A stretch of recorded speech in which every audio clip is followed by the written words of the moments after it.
Pinawi ng ilang mga kinaukulang ahensya ng gobyerno ang agam-agam ng ilan hinggil sa bisa ng kasal na pinangunahan ni Alice Guo.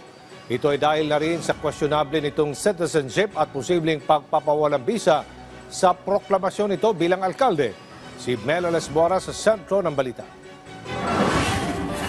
Kumpiyansa si DILG Secretary Benher Abalos na mananatiling valid o may bisa ang mga kasal na pinangasiwaan ni dating Bamban-Tarlac Mayor Alice Guo noong siya'y alkalde pa kahit mapatunayang hindi siya tunay na Pilipino. Sa plenary deliberation kasi ng Kamara ukol sa panukalang pondo ng Philippine Statistics Authority para sa susunod na taon, nagpahayag ng pangamba si 4-piece Party List Representative JC Abalos ukol dito. Sa mga kaso na napatunayan po natin, kunwari, na fake ang birth certificate ng isang tao. For example, in the case of Mayor Alice Guo, let's say nagkaroon po ng final finding and ruling ang korte na peke nga ang kanyang birth certificate at hindi siya isang Pilipino.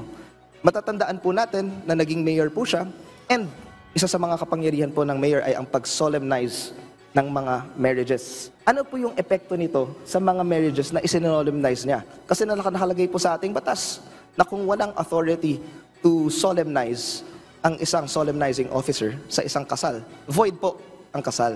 So ang ibig sabihin po nito, magiging void na rin po ba lahat ng mga Pilipinong ikinasal niya? Para naman kay Secretary Abalos, kung in good faith isinagawa ang seremonya o naniniwala ang dalawang nagpakasal na may otoridad naman ang alkaldeng nagkasal sa kanila, hindi magkakaroon ng problema. Inilatag pa niya ang batas ukol dito. I will just refer you direct to the Family Code, Chapter 3, Article 35, Number 2. Babasahin ko po. Those solemnized, the following marriages shall be void from the beginning. No? Number 2, those solemnized by any person not legally authorized to perform marriages unless such marriages were contracted with either or both parties believing in good faith that the solemnizing officer had the legal authority to do so. So, kung ikaw ay good faith, naniwala ka na si Alice Guo ay talagang may otoridad na magkasal. And ako naman, I guess, karamihan sa kanila ay ganun ang tingin dahil mayor nga naman siya. No? You could make use of this article. It's Chapter 3 ng Void and Voidable, Article 35, Number 2. Sa isang panayam sa PSA, ganito rin ang pananaw nila. Bagamat sa ngayon, nakatutok muna sila sa usapin ng pagkansela ng Filipino birth certificate ni Guo na siyang pinag-ugatan ng usapin.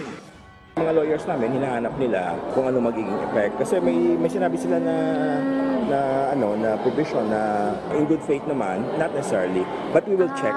Okay. So una muna, hindi pa kasi natin alam kung ilan talaga yung kinasal niya. So yun yung ginagawa ngayon ng aming team. Tinitingnan ilan ba yung marriages na si Mayor Alice.